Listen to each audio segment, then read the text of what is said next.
that is Robert Lewis from Mackay Cooper inside.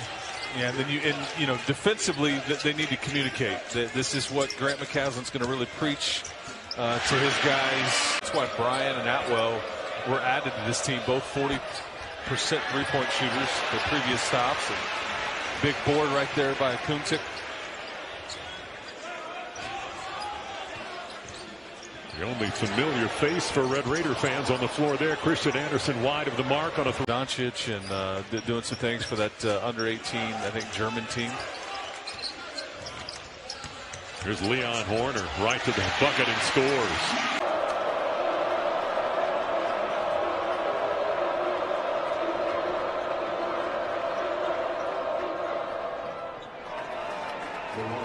Now with 10.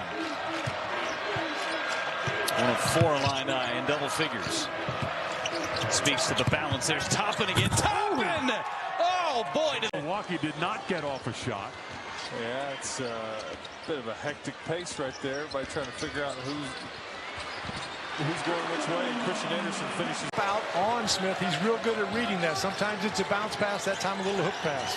Anderson got some space and Good job defensively in the rotations. Scott Clark gets down to 2 and he knocks one down. Anderson across the floor. Petty's open. Can't hit. And JT Toppin whistled for an over-the-back foul. Yeah. Games.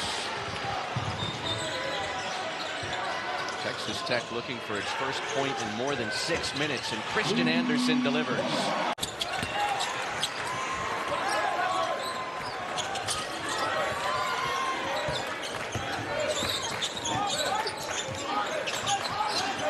Two minutes in, 2-1. You'll see that both of these teams do a really good job of trying to move the ball from side to side of the court. As you see, Texas Tech has been very spirited early on. You can see that Grant McCaslin has challenged his team to play tough defensively. Anderson on the move. Anderson the reverse. How strong? Allows Caleb Foster to operate more as a scorer, which is more his natural position. So Duke has gotten back into it after the Red Raiders bolted out to a 9-0 lead to start the game.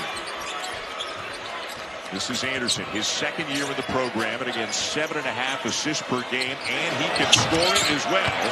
Misses that 3. Sarr down with a rebound. Those are shots that they're residual payments to like Richie Saunders' family at BYU, considering his great-grandfather invented the tater tot. So we owe the family as a whole a huge debt of gratitude. You can go to war with that freshman, I'm telling you right now. He is perfect from the floor. 4 of 4 with 9 points. As Anderson converts. Oh, he's so good right near the basket. And oftentimes he won't go all the way, but that pull-up is money. So first minute of this game, tied at 2. There's one of those pick-and-roll type plays, and we will be watching closely how BYU defends those. Anderson found an opening and knocks down the 3. You know, last year I asked Kevin Young about his chances of playing in the NBA, and he said this to us. It doesn't matter. He doesn't have to be a great shooter. He's going to make it because of his toughness. And we've seen that so far tonight. He just happens to also be a very good shooter. Exactly. But you're right. His points tonight have come attacking the basket. I think he's the best 50-50 rebounder in the country. I really do. Anderson all the way. Second half. Wright got cut off. Ball stripped away. Great play by Watt. Snuck in there. And Wright did not see him. Watt's doing it on both ends now. I think Anderson's got to get this ball, and there's got to be some two-man game here. There's Anderson.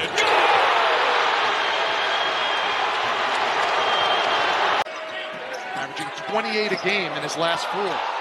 Fultz got him up, but missed from close range.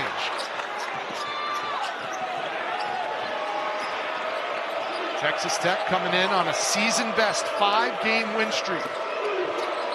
They knew they were going to get tested this afternoon in Orlando. There's Google, an 8-0 UCF run. And that's where he specializes. 59% of his jumpers are off the bounce. And of those 59%, he shoots 44 from 3 off of the dribble. UCF 4 for 6 from deep in the early going. Here's Watts, and he's got an answer. Get better year after year. I mean, at his size, being able to shoot the three is so valuable, and he realized that, and he grew in that area. Burks has 11 to lead the Knights. They're up by 5 on the 11th ranked team in the country. Counting down to 1 minute to go in the first half. Here's Atwell. His third three of the afternoon. The next level. Well, he's second in the country among freshmen in plus minus to Cam Boozer of Duke. He does more than just score. Anderson got the switch. What a pass. And a three will finally watch him shoot it in practice and warm-ups. Is just swish after swish. Anderson finds Toppin, who lays it in. Boy, and gave it to him at shooting slump. Knocks down a mid-range jumper. This is a guy who started most of last year and can definitely be a weapon off the bench. Really good play call after the timeout. Anderson with another.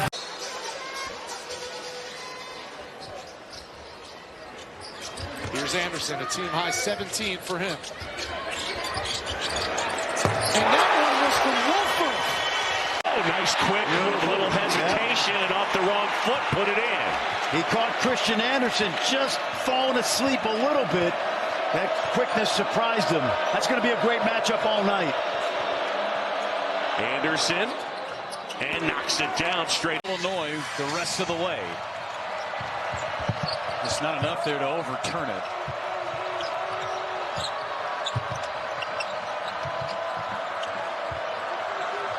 Seven-point game. Toppin has it, lays it up and in. Toppin now.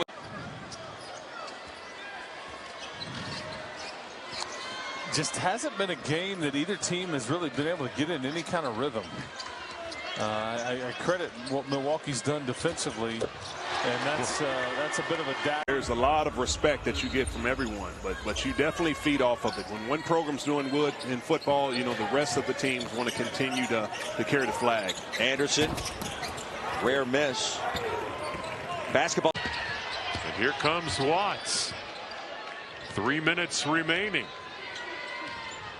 Red Raiders by 5. Watts gets double teamed back up top. Anderson almost couldn't reach up for that pass from Atwell. Cross court, Jalen Petty's got 11, now 14. Hargress spins, attracts the help, and Rosick misses off the front of the iron. It's interesting that the Buffs score so many points per game, but only make 7 threes per game, which is interesting. And that happens to get to the line. And what do they have not done today? Get to the line. But that guy right there. To them dangerous offensively. Walker, line drive is short. I'm not sure if Houston wanted that shot off of one pass.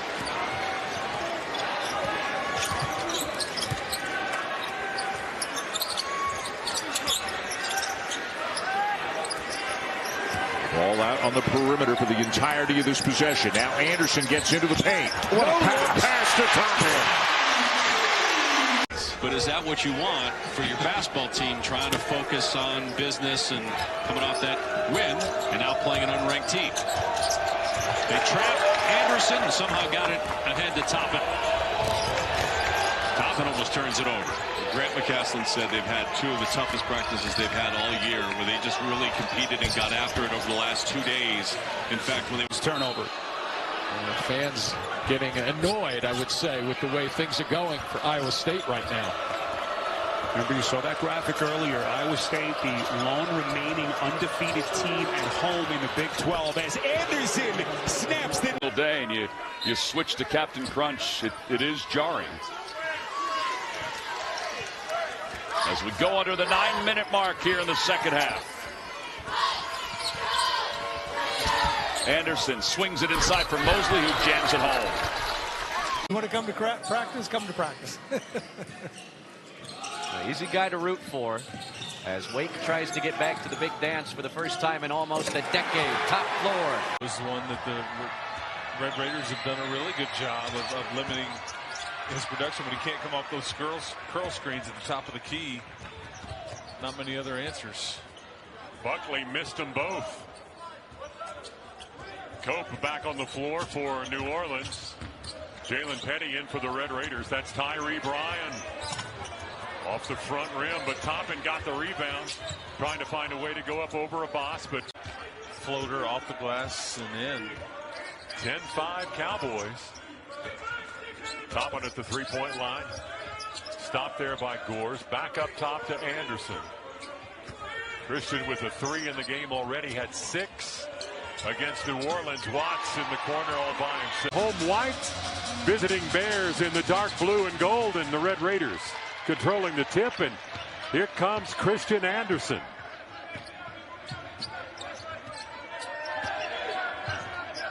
Oh, Lawan Watts, no one defending him. Drove inside, got bumped hard. Northern Colorado kind of running out of time and getting forced into some early looks. Not in the natural flow of their offense. Both teams look mighty tired on a night where it's 96-88. 1 minute to go. Red Raiders have 10 on the shot clock. Christian Anderson, three-pointer is good. He has come up big. Yeah, they pull it out, slow it down. Yep. Red Raiders. Sophomore, but veteran move there. Yeah. Christian Anderson, the veteran of international play with the German national team and the FIBA tournaments over the summer. Awfully good there. Drives inside, layup. Oh, that ball was slapped away by Mowen. That's goaltending. There's your hunt. He was defended by Watts there late in the shot clock. That could be a theme tonight as well. Front iron on the 3 for Fleming. He's going to have to make some threes. You know he can put it on the deck and be creative. We talked about the guards. Christian Anderson's sensational play, particularly in big games. He has been a lethal shot maker for Texas Tech. He tries to turn the corner there against one of the best defenses in the country. It's a 3 for Jalen. For Sharp, and here is Uzan turning the corner. Defended by Anderson. Under a minute in this battle of the first half. Petty springs again. Petty ties the game. Not only the... If you're Milwaukee, you just want to keep it under a double-digit lead. You've got it back in the single digits right now. You just can't give up one of those 11-2 type runs that they gave up in Bloomington the other night. Anderson got into the lane, kicked that ball out to Petty. Petty misses on the 3. Here he's going to return for this game, and then when you see an injury like that, he was down on the floor in pain for a considerable time. You wonder about, would he be available for the next game, which is in 4 days at home against Kansas State. He's back in the locker room now. Still plenty of time, though. Texas Tech has Anderson, and it goes. A three-pointer makes it